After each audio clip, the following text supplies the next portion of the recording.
Hartlike goeiemôre, dit is so 'n wonderlike voorreg om so saam in eenheid ons koning, ons Here, ons Vader, ons alles net te kan loof en te kan prys. Sjoe, ons is aan die einde van September. Hy het vinnig verbygevlieg. Ek dink ons moet nog inhaal op hierdie sonskyn of iets van die aard. Maar soos wat ons aan die einde van in hierdie maand gekom het, aan die begin van 'n nuwe maand, so is ons ook in die laaste boek van Efesiërs, Efesiërs 6. En ons het nou 'n bietjie deurgewerk deur die huwelik, en toe het ons nou gekom met die kinders, en ons staan bietjie by die werksplek. Nou, weer eens, soos wat ek al hoeveel keer vir u gesê het, ons is besig met hierdie Efesiërs pad wat die Here vir ons gewys het hierdie jaar. En by die werksplek is dit presies soos wat die Here vir ons gewys het in hierdie jaar, van ons identiteit in hom moet vasgemaak wees. Vasgemaak in hom. En soos wat ons deur Efesiërs gewerk het, kom ons heel eerste wat sê, ons moet wandel in die Gees. Wandel in ons identiteit met hom. En dan, die volgende gedeelte, ons eggenote, dan ons kinders, dan ons werksplek, en dan die lewe wat ons uitleef, en in hoe ons dit vat in die geestelike wêreld ook. So, wanneer ons kom by die werksplek, werk ons uit daai prentjie uit van my identiteit in Christus. Wie ek is in hom. So verlede week het ons gekyk na hierdie ene, soos vir die Here en nie vir mense, die gesindheid van die hart, elke daad van gehoorsaamheid, dit word aanbidding. Elke diens word bediening, en elke taak word 'n offer aan die Here. Elke iets wat ons in gehoorsaamheid aan hom doen, is vir hom. My integriteit is my getuienis. My ja is my ja, my nee is my nee, my woord is waarop ek staan, en dit is wie ek is in hom. Weereens, identiteit. Jou wie jy is in Christus bepaal alles, nie met lippediens nie, maar wie jy is in hom. En dis waar ons regtig gefokus moet wees, want my getuienis is vir hom. Daar is so 'n sê ding, en ek wil regtig vra, as kind van die Here mag ons hierdie nooit uiter nie. En as iemand dit uiter, dan moet ons onmiddellik vir die Here vra, vergewe ons, help ons asseblief. As iemand sê, ek sal met enige iemand besigheid doen, maar net nie met 'n Christen. Daardie is 'n geweldige, as dit die geval is, moet jy na daai broer toe gaan sê, broer, iets is nie reg hierso nie. Wat gaan aan, maar daai woorde mag nooit oor ons lippe kom nie. As kinders van die Here, want ons getuienis, ons integriteit, is my getuienis. En as my getuienis so klink, net nie met 'n Christen nie. Mense, ek dink nie ons besef wat ons sê nie. So, ons kyk na Efesiërs 6. Slawe, diensknegte, wees gehoorsaam aan julle eienaars hier op aarde, en doen dit met eerbied en ontzag, maar terselfdertyd met 'n opregte hart. Asof dit vir Christus is. Moenie net werk om deur julle eienaars raak gesien te word en so in mense se guns te kom nie. Werk so slawe van Christus, diensknegte, wat julle harte vir die wil van God doen. Al is julle slawe, doen julle werk met lus, soos vir die Here en nie vir mense nie. Julle weet tog dat die Here elkeen sal beloon as hy iets gedoen het, goeds gedoen het. En hy, of hy nou slaaf is of vry. En eienaars, behandel julle slawe met dieselfde gesindheid. Hou op om hulle te dreig. Dink daaraan dat die Here in die hemel is, en hulle Here en ook julle Here is, en hy trek niemand voor nie. Die gedeelte in Efesiërs 6, waar ons verlede week gekyk het, soos vir die Here en nie vir mense nie. En die gedeelte waarna ons vanoggend gaan kyk, van harte die wil van God doen. Dis 'n hartsgesindheid. Dis 'n hartsgesindheid. Nou ek weet hierdie is 'n baie populêre manier van ding, thank you. Die hiërargie van prioriteite. Nou ons het dit al baie gesien en ons het baie daarmee gewerk. Veral elkeen van ons wat in Christenkringe beweeg, het al hierdie gedeelte gesien. En ons het dit geprioritiseer. Waar ons sê, God eerste, dan 'n eggenote, my man of my vrou, as ek getroud is, dan kinders en familie, dan werk en bediening. Dan die gemeente en gemeenskap en rus, selfsorg, die tempel van die Heilige Gees. Die Here het vir ons 6 dae gegee om te werk en die 7de dag om te rus. Dit is studies bewys dat as ons die 7de dag rus, niks doen nie. Jy vat uit, jy spandeer met die Here, jy spandeer met jou familie en jy jaag na niks. Jy skakel heeltemal af en jy rus. Gaan jy nooit 'n vakansie nodig hê.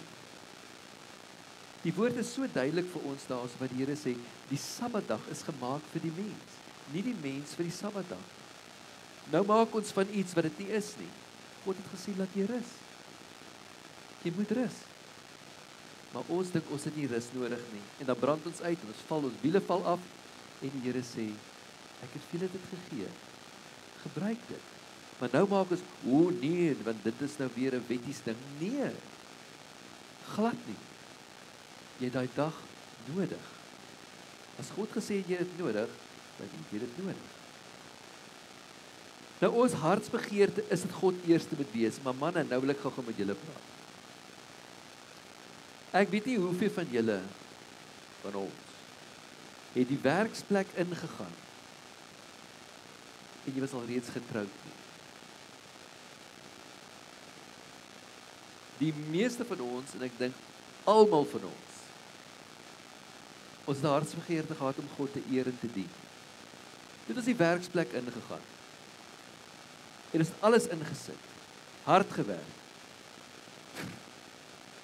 Ek onthou daai aande, party aande, 10:00, sit ek nog steeds by die werk. Een aand stap ek daar uit my kantoor uit, daar in Stellenbosch, en ek so oopmaak in die maan sit, so dit was 10:00 aand, sê ek, Here, dit was 'n lekker dag. Sjoe. Vroeg die oggend al uit, gaan draf af, gou gym toe gegaan, terug kantoor toe.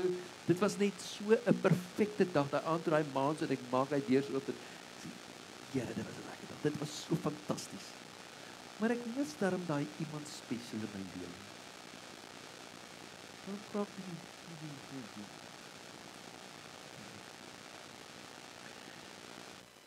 Nou, manne, daar sukkel ons geweldig.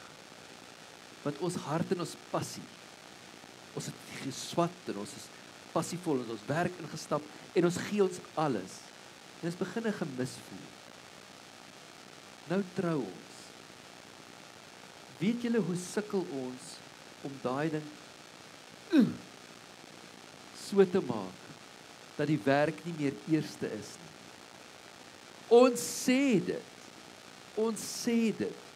maar dit is so in ons ingeplant dat ons sukkel om daai skeiding te maak van ek maak oop dat my vrou in kan kom in hierdie plek. En wat om te sê van kinders, ons sê dit, maar jy en jou vrou se verhouding is die belangrikste verhouding wat jy het. En as ons nie daai ding reg kry nie, dan val ons huwelike uitmekaar uit. Want baie keer die vrou se hart is outomaties na haar familie toe. En veral as daar nog kinders ook kom, hulle bind onmiddellik. Maar as ek nie daai skeiding kan maak nie, jou vrou en die kinders bind, en jy's later aan die buitekant. Jy werk en versorg hulle. En ons sukkel om daai skeiding te maak. Dis waarom Paulus skryf, jou identiteit in God eerste. Dan jou huwelik, daai eenheid wat God bewerkstellig het. En so wat ek sê, as daai eenheid nie reg kry nie, al wat gebeur is, die vrou en die kinders bind En as die kinders uit die huis uit gaan, is jou huwelik in chaos.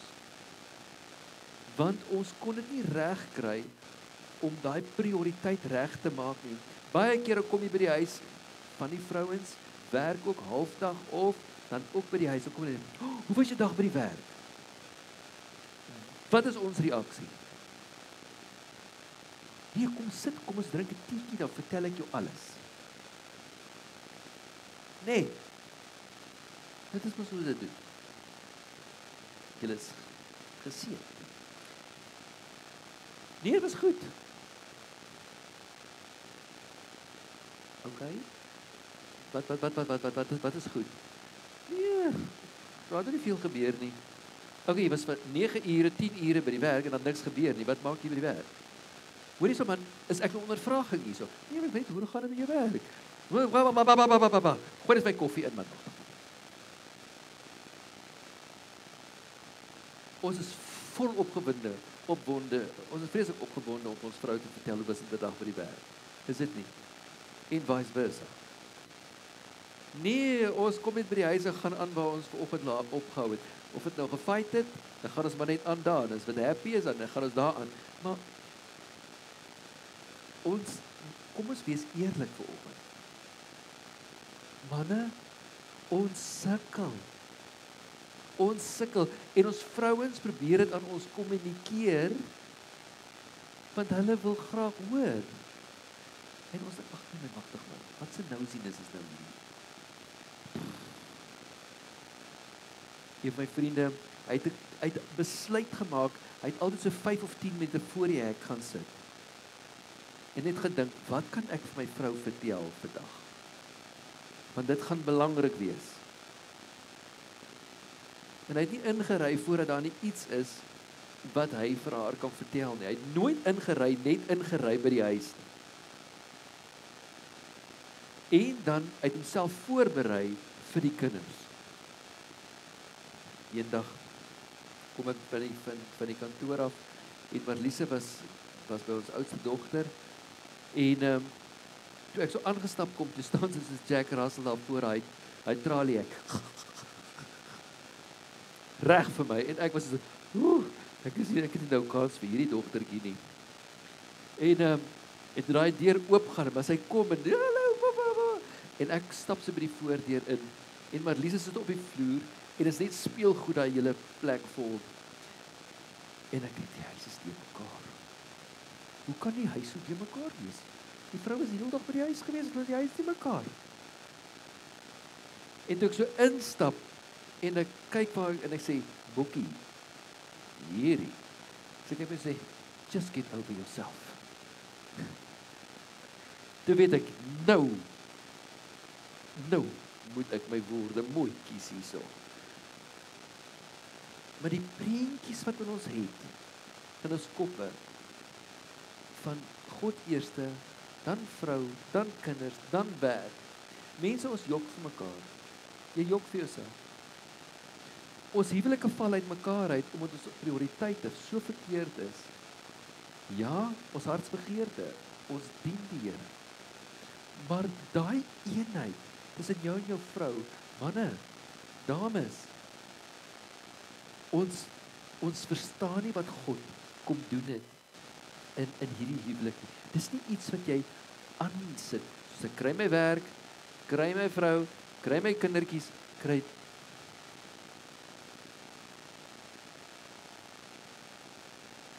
ons sê dit, maar ons snap dit.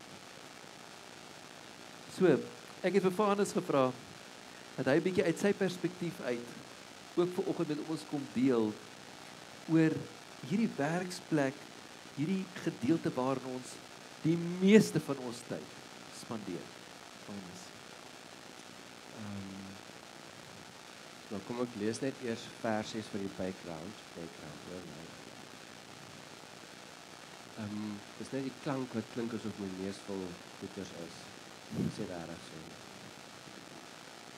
Ons het dit nou gelees, en eienaars, behandel julle slawe met dieselfde gesindheid. Hou op om hulle te dreig. Dink daaraan dat die Here in die hemel hulle Here en ook julle Here is. en hy trek niemand voor nie.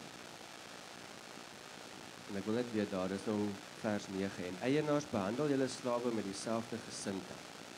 Die gesindheid is nou wat Johan voorgesê het. Maar dan wil ek ook Kolossense 3 lees, vanaf vers 23, wat sê, wat julle ook al doen, doen dit van harte, soos vir die Here en nie vir mense nie, omdat julle weet dat julle van die Here as beloning sal kry wat hy beloof het. Christus is die Here in wie se diens julle staan. Wie onreg doen, sal gestraf word oor die onreg wat hy gedoen het. Die Here trek niemand voor nie. In Kolossense 4 vers 1. Eienaars, behandel julle slawe reg en billik, in die wete dat julle ook onder iemand staan, onder die Here in die hemel. Toe ek met my journey begin het, toes dit ook, soos Johan nou gesê het, Amanda moes terugstaan en die gesin moes terugstaan en almal moes terugstaan met ons werk nou en daai goedjies. Maar ek moet sê in hierdie laaste tyd begin dit by identiteit. Ek het geneig geraak om as die besigheid goed doen, dan is ek happy. En as die besigheid sleg doen, dan is dit ons nou my skuld. En as jy nou Kolossense 4 vers 1 vat wat sê, die eienaars en die slawe, albei is onder die Here. So wat vir my begin oopbreek het is as ek vat, Jesus is my CEO. Alles wat ek doen, moet ek vir hom doen. Elke tyd en minuut moet verantwoordelik kan gedoen word. Dit is nie oor my nie. En die Here het met my 'n pad begin stap oor my identiteit. So jy wat nog nie weet nie, my van is Van der Walt. Toe ek jonger was, ek is nog 'n bietjie afsjouerig en braggerig. So die besigheid naam is ook VDW en almal vandag die meeste dink nog dis 'n verkorting van my van. Dit het daar begin. En toe kom die Here en hy strip dit alles weg. En ek sit met die volgende van die V staan vir Visualize Potential. Maar voor ek eers daar kom. Ek weet my roeping is om mense te ontwikkel en leiers te koop en daai goed te doen vanuit my jeugbediening. En ek het altyd geworstel met hierdie ding van nou het jy die werk, nou het jy die huis en nou het jy die kerk. En jy het net hierdie paar ure in 'n dag om hierdie 3 bukkies te gebalanseerd kry. En as jy een te veel hier gee, dan voel hierdie een weer afgeskeep. Gee weer hier te veel, dan val dit weer hier in. Dit was heel te mekaar. Dat die Here kom en sê, jy is hierdie. Visualize potential. Develop people and work for a higher purpose. Kom vat hy my van, breek dit deel weg en kom sit iets unieks in my hart om te sê, elke minuut wat ek doen, of ek nou by die werk is, of ek by die huis is, of ek by die kerk is, word een van hierdie 3 goeders gedoen. My enigste doel in instruksie is om potensiaal te gaan soek, dit te ontwikkel vir 'n hoër doel. En elke keer in elke gesprek iemand uit te daag op dit. En dit het my gebring op die vraag van, as mense na my kyk, of na die besigheid kyk, wat sien hulle? En vanoggend wil ek vir jou dieselfde vraag vra. As mense na jou kyk, wat sien hulle? Kan hulle hierdie gesindheid sien van Efesiërs 6? Kan hulle sien jy's hierdie radikale besigheidsman met 'n gesonde huis? Want Efesiërs 5 kom voor Efesiërs 6. In Efesiërs 5 het Paulus gepraat oor die man en die vrou. Maar daar het hy ook gekom en gesê, man, sê jou vrou lief soos Jesus die kerk lief. Wat beteken? Hy het sy lewe afgelê vir hom. So as ek werklik besigheid nommer 1 wil sit, dan moet ek terugstaan en die Here vertrou op hom. En my prioriteite moet weerspieël van vertrou ek regtig die Here op hom. Nou is maklik om te sê, as ek die geld in die bank het en jy kan maandeinde se betalings doen, dan sê ek baie maklik, die Here was goed vir my. En dan kan jy die maand wat jy nie nou betalings kan maak nie, dan crash alles vinnig. En dan sit dit my met die vraag van, jy het nog nie regtig jou afhanklikheid aan die Here gesit. Ons lieg vir ons baie keer self deur daai hartjie so fyn te hê van die effort en die tyd wat ek insit, gaan my sekuriteit vir die toekoms bepaal. En ek dink dis waar ek baie keer die lyn nog probeer op 'n journey sit van, vertrou ek regtig my CEO, wat verantwoordelik is vir my resources wat ek moet groei. Die CEO moet die kapitaal gaan soek wat ons nodig het. Ek moet net my huis en die mense en dit wat ek om my het. En dan het die Here verder met my gegaan en gesê, wat is dit wat die mense moet kan sien? Hierdie laaste tyd broei dit in my hart oor excellence en hope. As die mense na ons as besigheidsmense kyk, as Christene, en iewer 'n werknemer ook. As jy sê jy's 'n Christen, kan jou werk dit wys. Doen jy meer en beter as wat daarvan vir jou verwag word. Want as ons vat Kolossense wat sê, en ons moet dit doen asof ons dit vir die Here doen. Dis 'n vorm van worship. En ewe skielik kom die Here en hy bring dit vir my bymekaar om te sê, jy het nie 3 boksies nie. Jy het nie besigheid, lewe en kerk nie. Jy het 'n lewe. En daai lewe is tot my. Alles wat jy doen is vir my. Is jy bereid om dit te doen? En dan Genesis 1 kom hy en sê, ons is geroep om saam met hom te create. Ons moet ploeg en ons moet plant en kweek. En dan kom ek en dan sê ek, okay, as besigheidseienaar moet ek mos nou ontwikkel en ek moet groei. En ek moet voorplan. En dan een van die ander goed van die koninkryk is ook multiplication. Ons moet vermeerder. Maar waar kom dit weer? As ek gaan vermeerder vir myself, mis ek die punt weer. Ek moet vermeerder vir God se koninkryk. En ewe skielik raak hierdie prentjie heeltemal groter as jouself. Die mense met wie jy werk, moet jy versigtig mee wees. Die geleenthede wat jy skep, moet jy versigtig wees. Jou tyd wat jy insit, moet jy versigtig wees. Jy weet, mens maak so baie commitments en beloftes aan mense, en dan kom ons dit nie deur nie. En is daai goeters wat die statement maak van, ons doen nie besigheid met sekere mense nie. Want die ou praat net baie, maar hy doen niks nie. En as jy na die ou se lewe gaan kyk, dan is dit, hy vat nie sy ja. En die Here het gekom en het my heeltemal gestrip en gesê, hoekom sê jy sekere goeders vir sekere mense? Laat dit jou goed lyk of goed voel? Of is dit 'n worship vir my? So in short kom dit basies neer, alles is groter as ek. En dit het vir my baie sensitief geword in die laaste tyd van, elke minuut wat ek doen en elke besluit wat ek maak, vir wie is dit? En as mense van buite af inkyk, wat kan hulle sê? Want ons eerste calling is Matteus 28, om disippels te maak. God se koninkryk te vermeerder en te vergroot. En Efesiërs het regtig hierdie ding oopgebreek. En ek het gister het ons 'n ding gesê, jy spandeer die meeste van, groter deel van jou lewe is in 'n besigheidsplek. Stem julle saam? Maar die besigheid is nie ons lewe nie.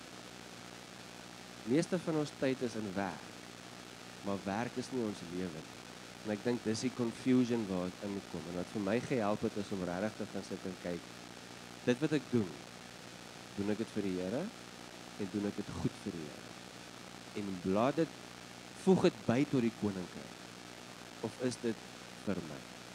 So ek's ook nog op my journey, maar dit is basies dit. Dit is wat help nie. Maar ja. Baie dankie Vanus.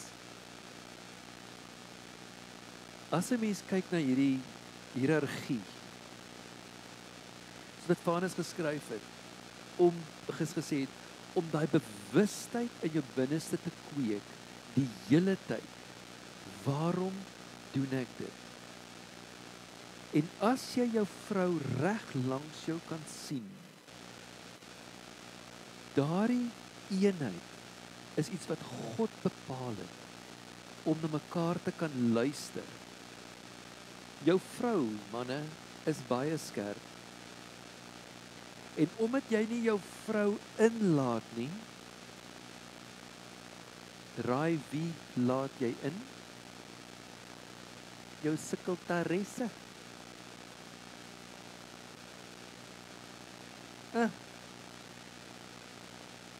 Want sy verstaan jou. Sy ken die werke. En julle praat so lekker, en julle praat so maklik. En dan sukkel jy op 'n verkeerde terrein. Niemand mag daai plek inneem van jou vrou. En omdat ons gewire is om te wil werk, dit Vanus sê bewoon, bewerk, bewaar. Kom ons nie agter ons vrouens net ge-add by ons lewe want ons het 'n behoefte nie. Ons identiteit word heel eers bepaal nie deur wat jy doen en waar jy jouself bevind nie, maar wie jy is. Kind van die lewende God, geroep om saam met hom te wandel, hy opdrag bewoon, bewerk, bewaar. Dis in ons in, om saam met hom te rus, om saam met hom te beweeg.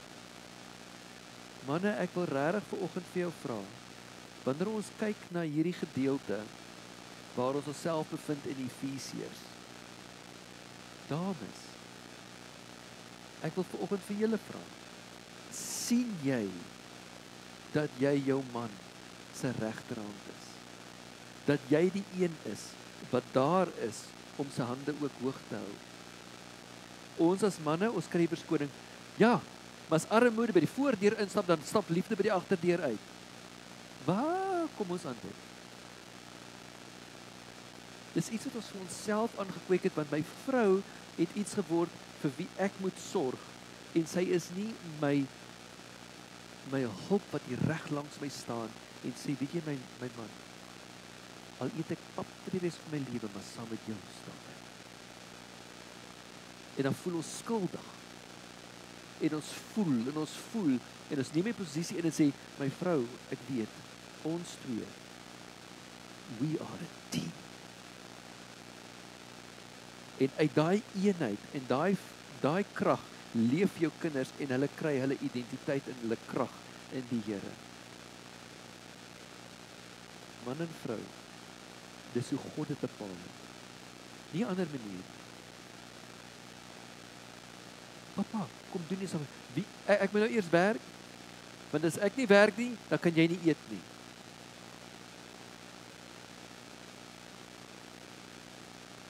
Here, dankie dat U in beheer is. Ja, maar Johan, jy verstaan nie. Dit is reg, jou situasie is so. Partykeer moet 'n mens harder werk as ander kere. Maar moenie dat ons werk 'n plek gee wat hy nie moet wees nie. 3/4 van die tyd hoekom ons werk, is sodat ons kan beter doen en ons is nie tevrede met wat ons het nie. Ek moet hierdie grander. Can you be content met wie jy is? Het jy 'n man en vrou wat julle is? Of is julle skaam? Want ons meet ons altyd aan mense bo ons en nooit mense onder ons.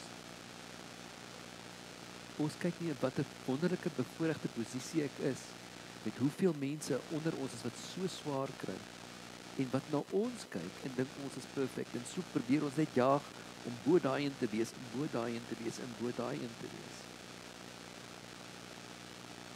En ek dink baie van u wat aan die einde van die lewe gekom het sê, but why?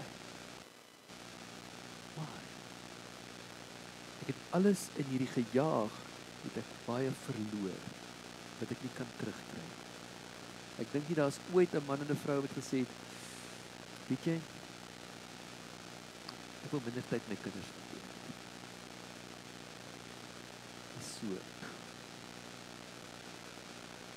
Daarom ons prioriteite het ons nodig dat die Here ons moet help. Want ons raak 'n bietjie te mekaar met die gejaag van die wêreld. Onthou, die wêreld het nie die gees van God in hulle nie. Hulle identiteit bepaal in wie hulle is, waar hulle is, wat hulle doen, wat hulle ry, waar hulle bly. Dis hulle identiteit.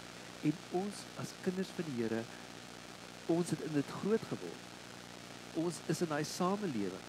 Die ou wil nie by jou hoor dat jy lief is vir jou vrou nie. Hy wil weet wat is die deadline. Maar ek is lief vir my vrou. Baie mooi vir jou ook, maar so, manne, Efesiërs 6. Ons het verlede week gekyk, soos vir die Here en nie vir mense nie. Vers 6. Van harte die wil van God doen. Die wil van God doen. As ek begin met Efesiërs 4 vers 2, wat sê, wandel waardig tot die roeping wat God vir jou gegee het. Wandel waardig. Dis roeping is heel eerste, om hom te eer, om te dien. En dan, na ons families. En dan uit hierdie posisie van sterkte, en eenheid, en krag, doen ons wat die Here vir ons vra om te doen op hierdie aarde. En vanuit daai gedeelte, dien ons mekaar, en ons loof en prys wat die Here vir ons het en vir ons gee. En daai laaste gedeelte, hy fluktueer, want alles is ingekorporeer eintlik in jou identiteit in Christus.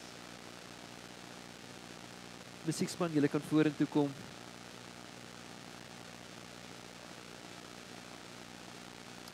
Graag afsluit met so 'n paar verse. In Jakobus 3 vers 13 sê hy, wie is wys en verstandig onder julle? Laat hom uit sy goeie lewenswandel sy werke in sagmoedige wysheid doen. Weereens, jou identiteit in Christus. Laat hom uit sy goeie lewenswandel, dit wie jy is,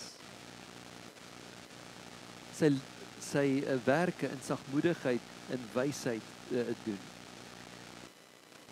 Kom ons staan saam, wanneer ons vanoggend hier so by mekaar, en is manne, as julle saam met julle vrouens hier so is, kom ons staan saam.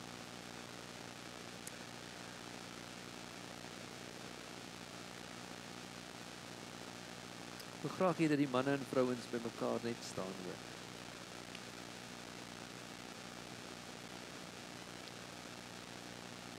Ek wil julle nou graag vra, if it's possible, want ons sukkel bietjie daarmee, om mekaar in die oë te kyk nou.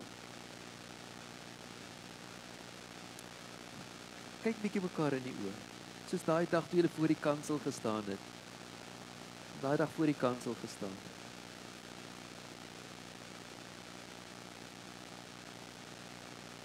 Onthou daai belofte wat jy gemaak het voor God en gesê ons twee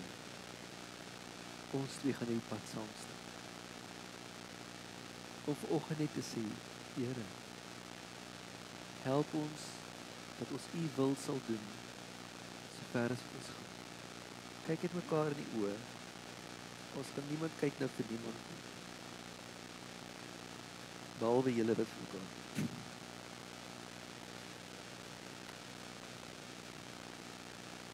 Vader, ek kom bid vir die beskerming van elke man en vrou vanoggend in hierdie plek.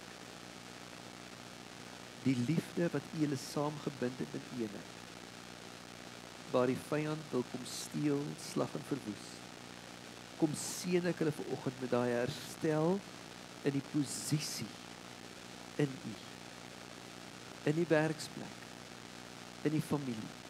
Ek bid vir wysheid vir elkeen van ons, hoe om dit uit te leef en om in daai rus in te beweeg saam met U.